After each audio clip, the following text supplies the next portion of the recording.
ಗದಗ ಜಿಲ್ಲೆ ರೋಣ ತಾಲೂಕಿಗೆ ಇಂದು ಮಳೆಯಿಂದ ಹಾನಿಯಾದ ಬೆಳೆಗಳ ಸಮೀಕ್ಷೆಯನ್ನ ವಿಪತ್ತು ನಿರ್ವಹಣಾ ಅಧಿಕಾರಿ ಮಂಜುನಾಥ್ ರವರು ಅಬ್ಬಿಗೇರಿ, ಜಿಗಳೂರ, ಹೊಸಳ್ಳಿ, ರೋಣ ಗ್ರಾಮಗಳಿಗೆ ಭೇಟಿ ನೀಡಿದ್ರು. ಮಳೆಯಿಂದ ಹಾನಿಯಾದ ಬೆಳೆಗಳ ಜಂಟಿ ಸಮೀಕ್ಷೆಯನ್ನ ವಿಪತ್ತು ನಿರ್ವಹಣಾ ಅಧಿಕಾರಿ ಮಂಜುನಾಥ, ತಾಲೂಕು ಕೃಷಿ ಅಧಿಕಾರಿಗಳಾದ ಎಸ್ಎಸ್ ತಹಸೀಲ್ದಾರ್ ಪಿಎನ್ ಪಾಲಾಕ್ಷ ಗೌಡ್ರು, ಕೃಷಿ ಅಧಿಕಾರಿ ಎಸ್ಆರ್ ದೊಡ್ಡಮನಿ, ತೋಟಗಾರಿಕಾ ಇಲಾಖೆಯ ಅಧಿಕಾರಿಗಳಾದ ಗಿರೀಶ ಹೊಸೂರ, ಕೃಷ್ಣ ಶಿರೂರ ಹಾಗೂ ಗ್ರಾಮ ಪಂಚಾಯಿತಿ ಅಧ್ಯಕ್ಷರು ಹಾಗೂ ಸರ್ವ ಸದಸ್ಯರು, ತಾಲೂಕು ಆಡಳಿತದ ಅಧಿಕಾರಿಗಳ ತಂಡ ರೈತರ ಜಮೀನುಗಳಿಗೆ ತೆರಳಿ ರೈತರಿಂದ ಹಾನಿ ಕುರಿತು ಮಾಹಿತಿ ಪಡೆದರು.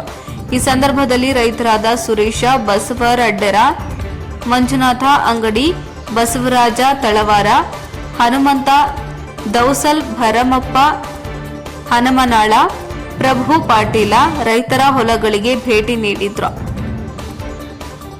ಹೆಸರು, ಈರುಳ್ಳಿ, ಹಸಿಮೆಣಸಿನಕಾಯಿ ಹೊಲಗಳಲ್ಲಿ ಹಾನಿಯಾಗಿದ್ದ ಕುರಿತು ವಿವರವನ್ನ ವಿವರಿಸಿದ್ರು.